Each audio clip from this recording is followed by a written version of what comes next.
Peter Drucker says that cultural eat strategy for breakfast, and it makes it sound like it's this monster. Uh, Culture is alive, but it's more like a garden. You dig it, right? Yeah, it's a garden. I can't not say that when I say it. But it grows, right? It grows in that manner.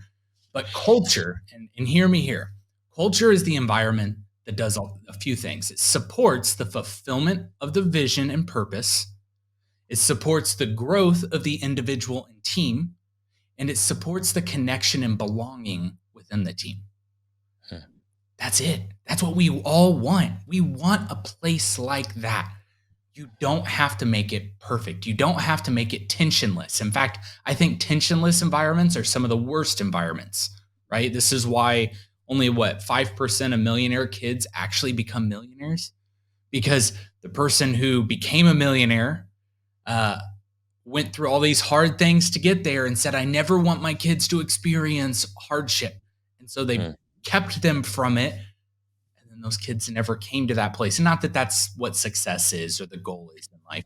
But my point is that when we protect from tension at all costs, we create a long life of tension, Yeah. and one that can't not be plagued by it. So I really think that we got to understand that this is culture building, and it can be done little by little, but it's got to support the fulfillment of the vision, the growth of the individual and the team, and the connection and belonging to the team. So everything we're going to talk about today, there are things that my company's done. Dustin's been a part of companies that have done a lot of these things too, and these are very exhaustive, and it's going to be overwhelming.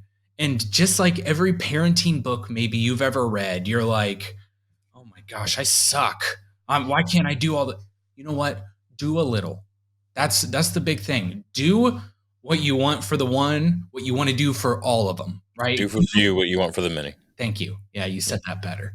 Yeah, That's okay. do for the few what you want to do for the many, and do things like in growth path. Like if you don't have to spend $50,000 on an outing or something like that, like maybe you do if your company's gotten bigger, but don't start there. Figure out the things that people enjoy and connect to. And I'd say some of our best outings, and we'll talk about these here in a minute, were not the ones we dumped the most money into. Mm-hmm. They were ones where people were able to connect with people. And so that Yeah. that filter now, we're like, oh, I guess that this outing we spent a lot of money on, and got all this food and did this thing. Y'all were kind of like broken into silos and couldn't hang out with one another, and that was a bummer for you. And I get that.